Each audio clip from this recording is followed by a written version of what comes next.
Friend, good morning সবাইকে। তো আজ হচ্ছে অক্ষয় তৃতীয়া। শুভ অক্ষয় তৃতীয়া জানাই তোমাদের সবাইকে।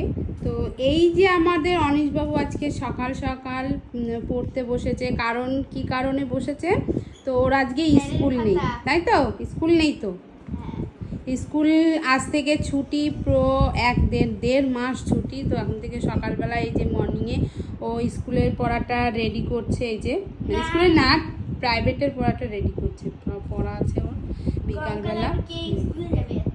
সোজা হয়ে বসো। কি হয়েছে?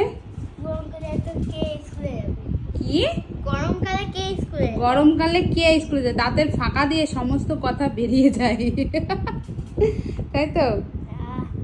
একটু দেখাও দাঁতগুলো, একটু দেখাও কেমন হয়ে গেছে। ই বাবা, অনিশবাবুর দাঁতগুলো কেমন হয়ে গেছে, সব ফাঁকা ফাঁকা হয়ে গেছে, সব ফাঁকা ফাঁকা হয়ে গেছে।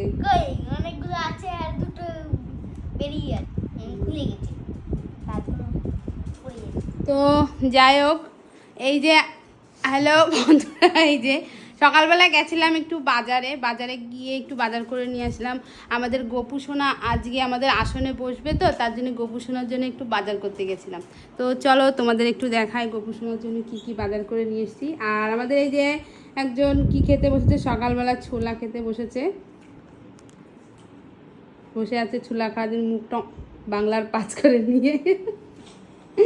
চলো, এই যে আমাদের গোপু সোনা আজকে আমাদের আসনে বসবে, তো এই যে তার জন্য সমস্ত কিছু আয়োজন করেছি। এই যে ছোটোখাটো করে একটু করে আয়োজন করেছি, যেমন পেরেছি তেমন করেছি। এই যে সব ফল আছে, সব রকমের, এই যে মিষ্টি 5 রকমের, সমস্ত কিছু দই টই দিয়ে লাড্ডু নিয়ে এসেছি, সমস্ত কিছু করা হয়ে গেছে। এখন বাজার টাজার, এখন আমি এর আয়োজনটা করব। তো ঠিক আছে, তো তোমাদের দেখাতে থাকবো, দেখতে থাকবে তোমরা সবাই যে কেমন করে আমি গোপু সোনাকে আসনে দিই।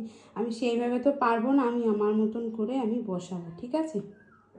তো যাই হোক, তোমরা আমার পাশে থেকো, পাশে থাকলেই হবে, ঠিক আছে? তো টাটা।